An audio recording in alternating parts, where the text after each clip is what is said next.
Hi everyone! Today you're going to learn various ways to make and respond to invitations in both formal and informal situations. Try to repeat the phrases to practice your pronunciation.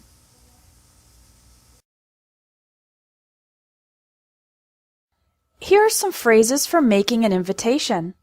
You can start by asking if the other person is available with the phrases, "Are you doing anything?" and "Are you free?" For more formal invitations, use the phrase, "Would you like to?" And for more informal invitations, you can use wanna and do you wanna? Let's start by asking the other person about their availability. You can say, "Are you doing anything this weekend?" Or, "Are you free tomorrow afternoon?" Notice that we don't say, "Are you?" We say, "Are ya?" Try to repeat the question. Are you doing anything this weekend? Are you free tomorrow afternoon? If the person is available, then you can make your invitation. For a more formal invitation, use "Would you like to?" Would you like to join me for lunch? Would you like to see a movie tomorrow night? Again, we don't say, "Would you like to?" In natural spoken English, it sounds like, "Would you like to?" Try to repeat the questions. Would you like to join me for lunch? Would you like to see a movie tomorrow night? For informal invitations among friends, you can use wanna and do you wanna. Both of these are the short forms of do you want to. Try to repeat the questions. Want to go hiking on Saturday?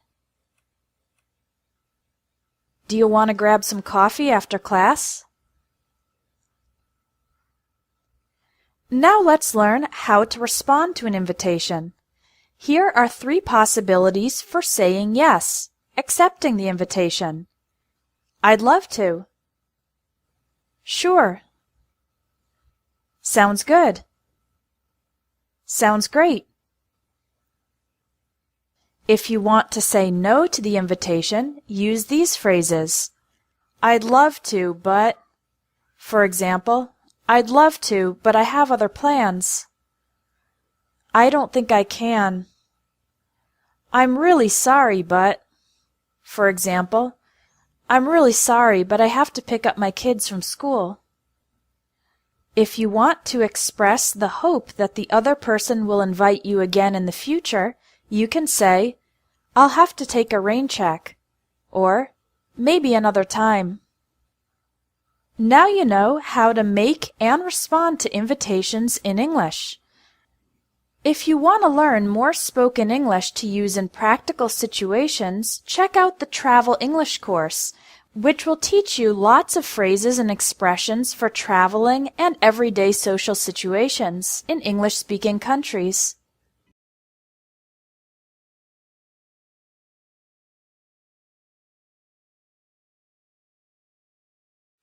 Ten English phrases for renting an apartment from espressoenglish.net. Number 1. I checked the classifieds, but I didn't see anything in my price range. The classifieds is the section of a newspaper with listings of items, cars, and houses to buy, sell, and rent. Your price range is the amount of money you hope or expect to pay. For example, my price range is $1,200 to $1,500. Number 2.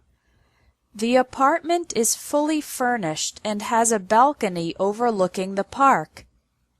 If an apartment is furnished, it means it already has furniture, beds, tables, chairs, etc. If the apartment does not have these things, then it is unfurnished. There is also a semi-furnished apartment, meaning it has some furniture but not everything. In this case, you need to ask for more details. A balcony is a small external area, like in the picture. Overlooking the park means that you can see the park from the balcony. Number 3. I can't afford to live there alone, so I'm looking for a roommate. I can't afford means I don't have enough money. A roommate is a person who will share the apartment and divide the cost of renting it. Number 4. We're looking for a spacious apartment in an upscale neighborhood. Spacious is another word for big, an apartment with lots of space. An upscale neighborhood is an area with a lot of rich people and very nice restaurants and stores. Number 5. To move in, you need to pay the first and last month's rent plus a security deposit. The phrasal verb move in means to enter an apartment or house to live there. When you leave, you are moving out. For many apartments, you need to pay 2 months' rent, the first and last month's rent, in addition to a security deposit. That's an amount of money that you get back at the end of your time living there, if the apartment is in good condition. If you leave the apartment in bad condition, or if you break something, then the cost of repairs will be paid from the security deposit. Number 6. On average, the utilities come to about $150 a month. Utilities are things like electricity, water, and heat, the basic needs of the apartment. The phrasal verb come to in this context means total. For example, if the electricity is $70, the water is $35, and the heat is $45, then it comes to $150 total. On average means in general. Sometimes the total might be higher or lower than $150. It is not an exact number. Number 7. There's no washing machine or dryer in the apartment building, but there's a laundromat nearby. A laundromat is a place where you can pay money to use the washing machines and dryers to clean your clothes. Number 8. My sister is subletting her studio apartment for 3 months while she travels to Europe. If you sublet your apartment, it means you rent the apartment to another person temporarily while you are traveling. A studio apartment is a small apartment that has only one major room with the bed, kitchen, TV, etc. If you need a bigger apartment, you can get a one-bedroom apartment. That means it has 2 major rooms, a living room and 1 bedroom. There are also 2-bedroom and 3-bedroom apartments. Number 9. The landlord is offering a 2-year lease with an option to renew.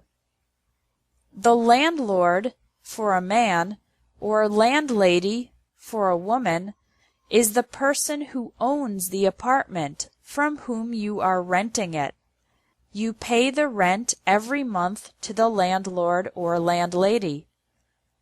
A lease is a formal contract or agreement for you to live in and use the apartment for a specific period of time. If you renew the lease, it means you extend it for an additional time period. Number 10. The building is a bit run down, but the apartment itself was recently renovated. Run down means the building is not in good condition. It is a little bit old and not well maintained. However, The individual apartment was recently renovated. That means everything was fixed, redesigned, and made new.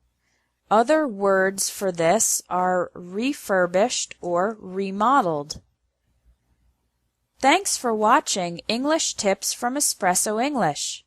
If you liked this video, please share it.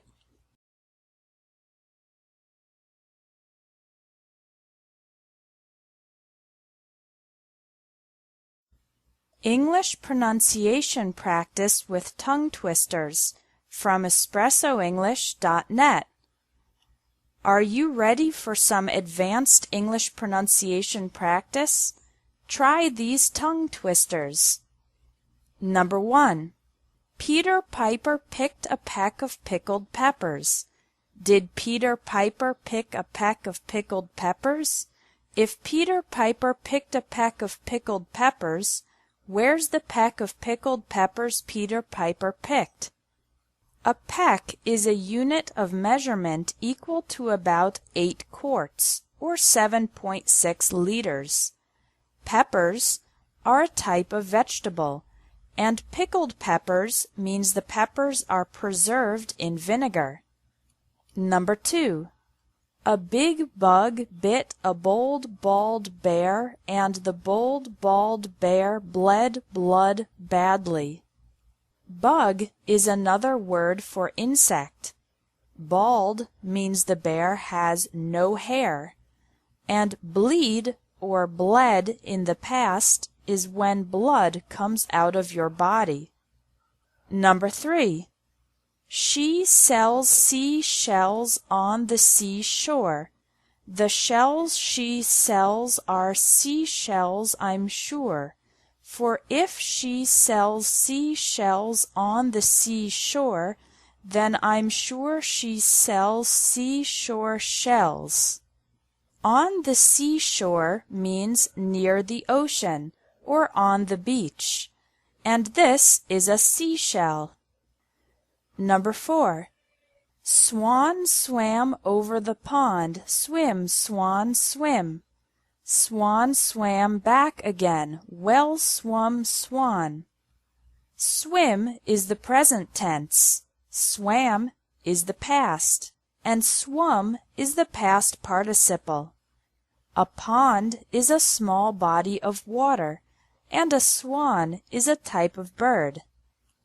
Number 5. This is considered one of the hardest tongue twisters in the English language. The sixth sick sheik's sixth sheep's sick. A sheik is a leader of an Arab family or village, and this animal is a sheep. Now let's try all the tongue twisters fast. Ready? Number 1. Peter Piper picked a peck of pickled peppers. Did Peter Piper pick a peck of pickled peppers? If Peter Piper picked a peck of pickled peppers, where's the peck of pickled peppers Peter Piper picked? Number 2. A big bug bit a bold, bald bear, and the bold, bald bear bled blood badly. Number 3. She sells seashells on the seashore. The shells she sells are seashells, I'm sure. For if she sells seashells on the seashore, then I'm sure she sells seashore shells. Number 4. Swan swam over the pond. Swim, swan, swim. Swan swam back again. Well swum, swan. Number 5. The sixth sick sheik's sixth sheep sick. Thanks for watching English Tips from espressoenglish.net. If you liked this video, please share it.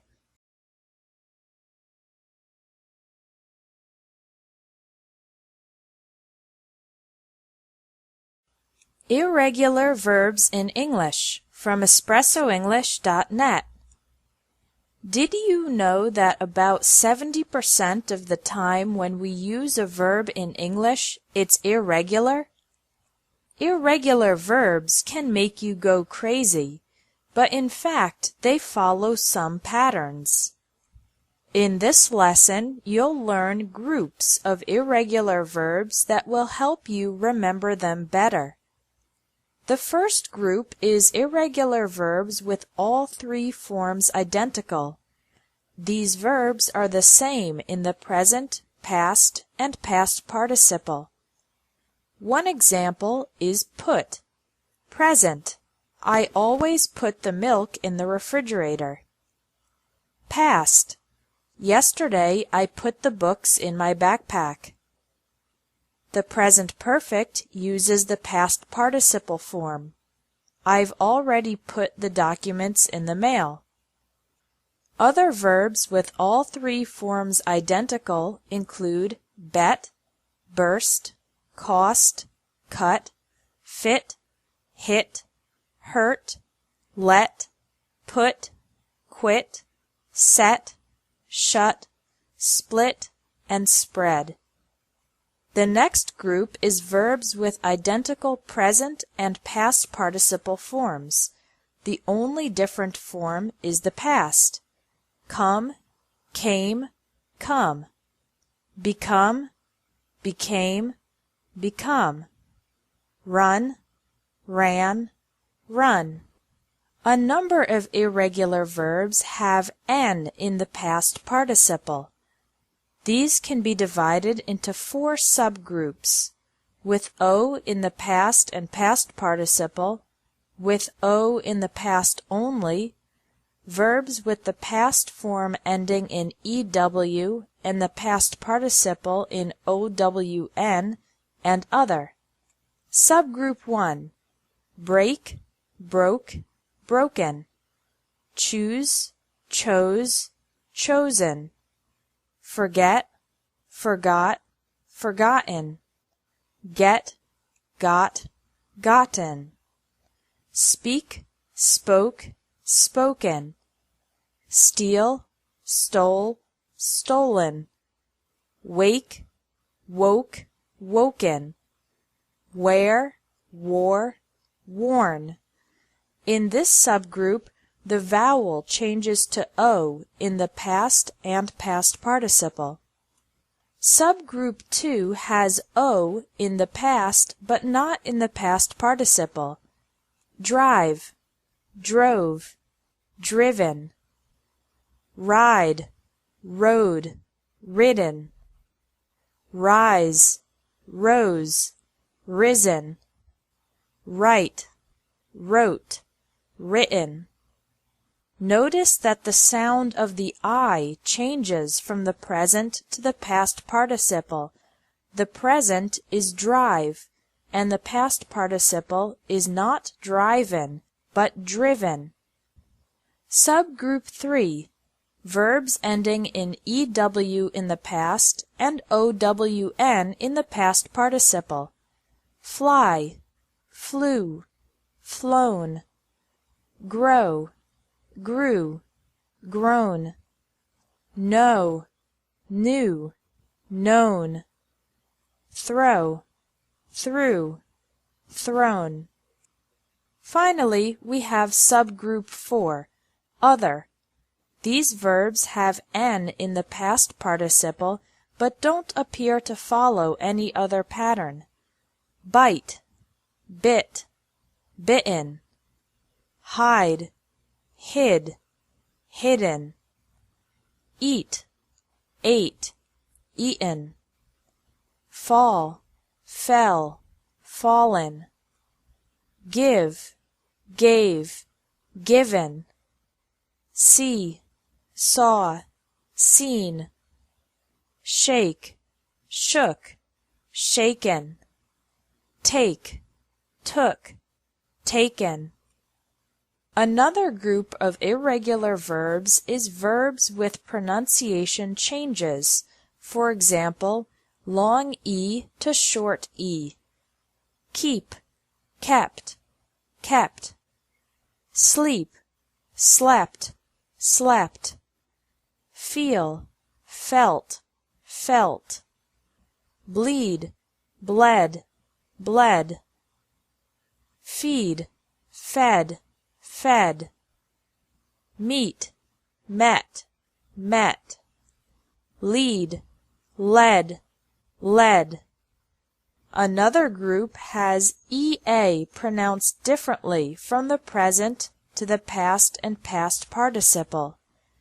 Deal, dealt, dealt. Mean, meant, meant. Read, read, read. Hear, heard, heard. Another group is when the long I changes to OU. Bind, bound, bound. Find, found, found. Grind, ground, ground. Wind, wound, wound. Short I can change to U. Dig, dug, dug. Stick, stuck, stuck. Spin, spun, spun. Sting, stung, stung. Two very common verbs, sell and tell, become sold and told in the past and past participle. Finally, we have the verbs with ought endings in the past and past participle. This can be spelled O-U-G-H-T or A-U-G-H-T, but the pronunciation is the same. Bring, brought, brought. Buy, bought, bought. Catch, caught, caught. Fight, fought, fought. Seek, sought, sought. Teach, taught, taught. Think, thought, thought. Remember that the G is silent in these verbs. Verbs with 3 different vowels. In this group, the vowel changes from I to A to U. Begin, began, begun. Drink, drank, drunk. Ring, rang, rung. Shrink, shrank, shrunk. Sing, sang, sung. Sink, sank, sunk. Spring, sprang, sprung. Swim, swam, swum. Finally, we have the completely irregular verbs. These verbs don't follow any specific pattern, so you just need to memorize their past and past participle forms. The verb to be is am, is, or are in the present, was or were in the past, and been in the past participle. Do, did, done. Go, went, gone. Have, had, had. Make, made, made. Thanks for watching English Tips from Espresso English. If you liked this video, please share it.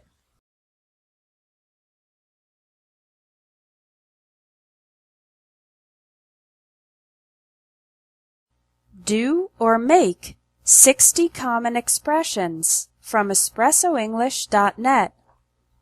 First, let's review the basic difference between do and make.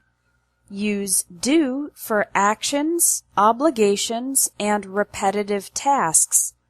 Use make for creating, producing, and voluntary tasks that you choose to do. Expressions with do. Housework. Do the housework. Do the laundry. Do the dishes. Do the shopping. One exception is make the bed. Use do with work and study. Do work. Do homework. Do business. Do a good, great, or terrible job. Do a report. That's an informal way to say write a report. Do a course. That's an informal way to say take a course. One exception is take a test, not do a test. Use do in expressions for taking care of your body. For example, do exercise. Do your hair. That means to style your hair. Do your nails. That's an informal way to say paint your nails. One exception is take a shower or bath. Finally, use do for general actions. For example, do anything, do something, do everything, do nothing, do well, do badly, do good, do the right thing, do your best. Expressions with make. Use make for preparing food. Make breakfast. Make lunch. Make dinner. Make a sandwich. Make a salad. Make a cup of tea. Make a cup of coffee. And make a reservation at a restaurant. Use make in expressions regarding money. Make money. Make a profit. Make a fortune. A fortune is a lot of money. Make $100. That means earn $100. Make is also used in expressions with relationships. Make friends. Make love. That means have sex. Make a pass at someone. That means to flirt with the person. Make fun of someone. That means to tease or mock the person. Make up. That means to resolve a problem in the relationship. Make is used in expressions with communication. For example, make a phone call, make a joke, make a point, make a bet, make a complaint, make a confession, make a speech, make a suggestion, make a prediction, make an excuse, make a promise, make a fuss, make an observation, make a comment. Two exceptions are have a conversation and ask a question, not make a question. Use make in expressions with plans and progress. Make plans. Make progress. Make a decision. Make a choice. Make a mistake. Make an attempt. Make an effort. Make up your mind. That means to decide. Make a discovery. Make a list. Make sure. That means confirm. Make a difference. Make an exception. Read the example sentences under this video to see these expressions in use. Also, try to write one example sentence of your own using each expression. This helps you remember and practice. Thanks for watching English Tips from Espresso English. If you liked this video, please share it.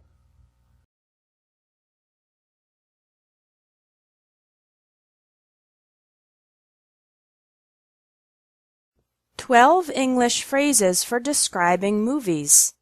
Number 1. I have class tonight, so let's go to a matinee instead. A matinee is a showing of a movie in the daytime, usually in the afternoon. Matinees are often cheaper than shows at night. Number 2. What's it rated?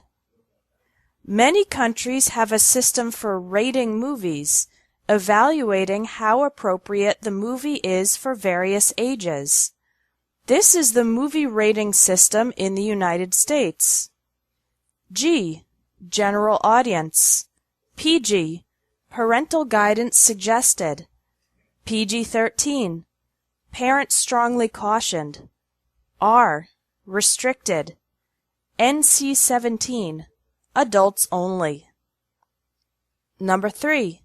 The first movie was a hit, but the sequel bombed. Describing a movie as a hit means it's popular and successful. A sequel is another movie that continues the story or theme of a previous movie. For example, Toy Story 2 is the sequel to Toy Story. If you say a movie bombed, it means that it was a failure. It was not popular or successful. Number 4. I was on the edge of my seat the whole time. This is an idiomatic expression that means that the movie was very interesting and exciting. You were so involved with the movie that you sat on the edge, the front part, of your seat to get closer to the action. Number 5. The special effects were breathtaking, but the acting left something to be desired. Special effects are the effects created by computers, and acting is the performance of the actors and actresses. If you say something is breathtaking, it means it was amazing and incredible. The expression left something to be desired means it was not very good. You wish it had been better.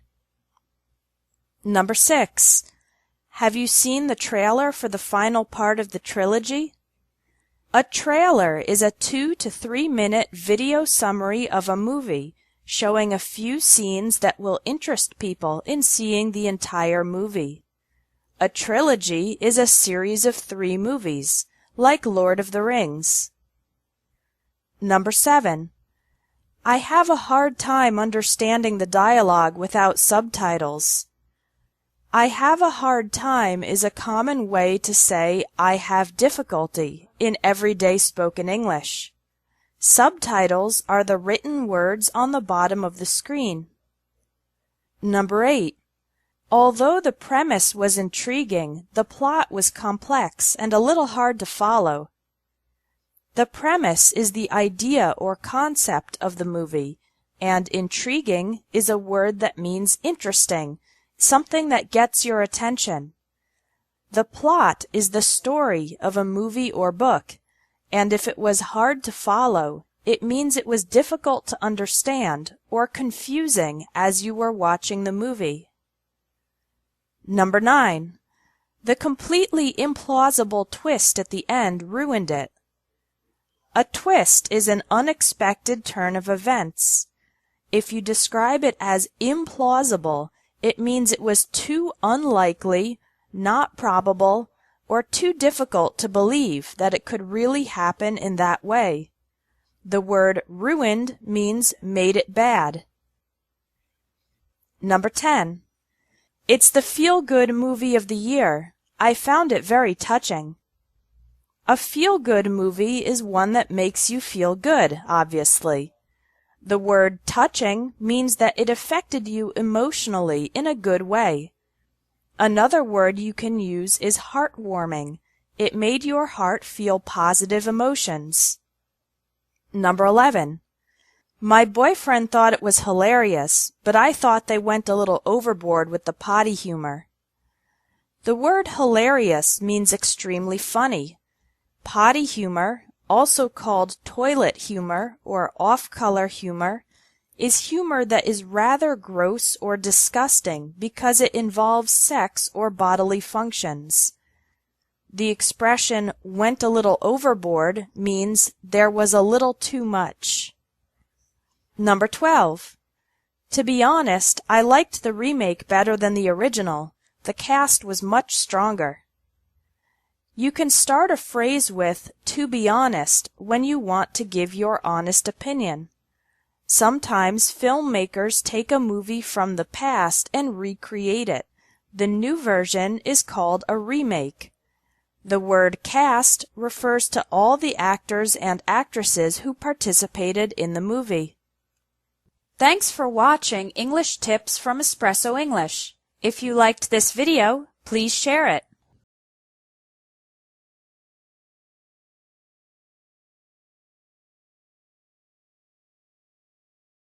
10 English phrases for encouraging someone from espressoenglish.net. Number 1. Keep up the good work. Say this when the person is doing well and you want them to continue. Keep up in this case means continue. Number 2. That was a nice try. That was a good effort. Use these phrases after the person didn't succeed and you want to help them feel better. Number 3. That's a real improvement. You've really improved. Use these phrases to say that the person is making good progress. Number 4. You're on the right track. Use this phrase when a person is close to the answer or close to success but hasn't reached it yet. On the right track means that they are going in the correct direction. Number 5. You've almost got it. Use this phrase when a person is coming very close to succeeding. Number 6. Don't give up. The phrasal verb give up means to desist, to stop trying. So you can say don't give up to encourage a person to continue trying. Number 7. Come on, you can do it. Use this phrase to emphasize the person's ability to succeed. You can say this to a person who has low self-esteem or has difficulty believing they can succeed. Number 8. Give it your best shot. Your best shot means your best try, so this phrase is used to encourage someone to do their best. Number 9. What have you got to lose? This question is used to emphasize the fact that if the person doesn't succeed, there won't be any negative consequences, so they should make an effort. Number 10. Nice job! I'm impressed. The phrase nice job means that the other person did something good. It is not related to their employment or profession. You can also add I'm impressed if the person's success surprised you in a good way. Thanks for watching English Tips from Espresso English.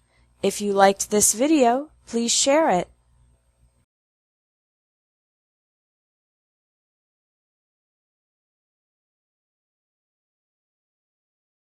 In this lesson, you'll learn why pronunciation is important, you'll practice some difficult words, and I'll also give you an important tip on how to speak more like a native. Consider this. If you are a beginner and you have a small vocabulary, but you have great pronunciation, then you can communicate simply but successfully. On the other hand, if you have advanced grammar and vocabulary, but your pronunciation is bad, then other people won't understand a single word you say. That's why good pronunciation is essential for speaking fluent English. Improving your pronunciation also increases your confidence, because you know that whenever you speak, other people will understand you. The key to improving your pronunciation in English is lots of repetition and practice. Just like physical exercise makes your body stronger, pronunciation practice trains your mouth to speak English correctly. Let's practice right now. Here are some words with similar sounds, which are difficult for many English learners to pronounce. Listen to each word and repeat it. It, eat, share, chair, wait, wet, bad, bed, ice, eyes, right, light, free, 3, they, day. For more practice, you can click the links to pronunciation lessons under the video, but I want to finish this lesson with a tip for speaking English like a native. You probably already know that individual English words have stress. For example, the word English has the stress on the first syllable, ing. The word improve has the stress on the second syllable, prove. In natural spoken English, complete sentences also have stress. Let me show you an example. Listen to this sentence and try to identify the strong words. On Saturday, he went to a dance party on the beach with a few friends. The stress is on the words Saturday, went, dance, party, beach, and friends. On Saturday, he went to a dance party on the beach with a few friends. This is the general rule for strong and weak words in English sentences. Strong words include nouns, main verbs, adjectives, adverbs, and negatives like don't, didn't, can't, won't, and never. Weak words include pronouns, forms of the verb to be, prepositions, articles, auxiliary verbs, and conjunctions. One way to think of it is that the strong words have the main content or message of the sentence, and the weak words are usually linking or helping words. Every time you speak English, emphasize the strong, important words. This will make the rhythm of your spoken English sound more natural, and you'll be speaking English more like a native speaker. Your action item for today is to take one of the additional pronunciation lessons in the links under this video. If you have time, take them all.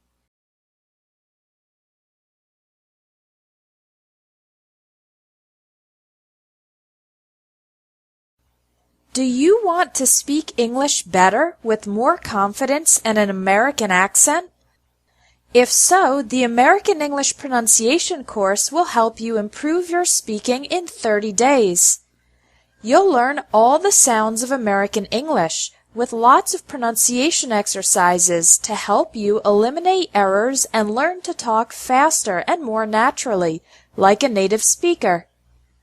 In this course, you get 30 lessons in video, audio, and text form.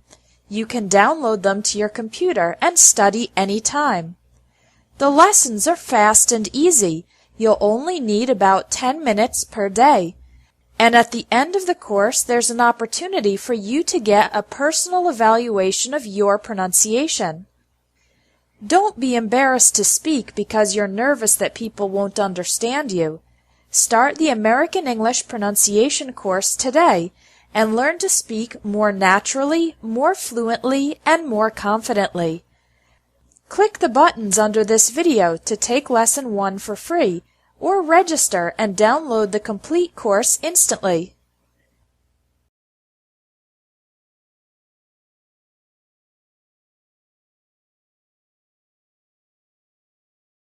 Ten English phrases for remembering, reminding, and forgetting from EspressoEnglish.net. Number 1. I remember. There are a number of ways to use I remember. I remember plus ing form of the verb. I remember spending every summer at camp when I was a child. I remember plus person or thing. I remember him. We met at a conference last year. I remember that TV show. I used to watch it all the time. I remember plus that plus subject plus verb. I was going to make hamburgers, but then I remembered that she doesn't eat meat, so I made a salad instead. Number 2. I'll never forget. I'll always remember. Use these phrases for people, things, or experiences that were so strong that they will never leave your memory. Number 3. If I remember correctly, as far as I can recall. Use these phrases if you're not 100% certain that what you remember is correct and you want to communicate this small uncertainty. Number 4. I have a vague recollection of. Use this phrase when you remember something but not very well. For example, you remember the general experience a little bit, but not the details. Number 5. It's on the tip of my tongue. Use this phrase when you are trying to remember something, usually a word or a person's name, but you can't quite say it yet. This expression is often used to get a few more moments to remember the word or name you're trying to think of. Number 6. My mind went blank. Use this phrase to describe a moment when you couldn't remember or think of anything. It's common for people's minds to go blank during moments of pressure, like tests and presentations. Number 7. It doesn't ring a bell. Use this phrase when someone asks you if you've heard of something and you want to say that you don't know about it or don't remember it. For example, if your colleague says, "Do you know Michael Smith? He works in our London office," and you don't remember him or haven't heard of him, you could say, "No, the name doesn't ring a bell." Number 8. I'd like to remind you about. I'd like to remind you to. This is a diplomatic way to remind somebody about something so that the other person doesn't forget. I'd like to remind you about is followed by a noun. For example, I'd like to remind you about your dentist appointment tomorrow. I'd like to remind you to is followed by a verb. For example, I'd like to remind you to send me the information by Friday. Number 9. You haven't forgotten about, have you? I hope you haven't forgotten about. Use these phrases to check if someone has remembered or forgotten about something. Again, use about with nouns and to with verbs. You haven't forgotten to do your homework, have you? You haven't forgotten about the test, have you? I hope you haven't forgotten to pay the bill. I hope you haven't forgotten about our meeting this afternoon. Number 10. It completely slipped my mind. Use this phrase after you completely forgot to do something. You didn't remember or think of it at all. I hope you haven't forgotten to pay the bill. Oh no, it completely slipped my mind. I'll pay it first thing tomorrow morning. Thanks for watching English Tips from Espresso English. If you liked this video, please share it.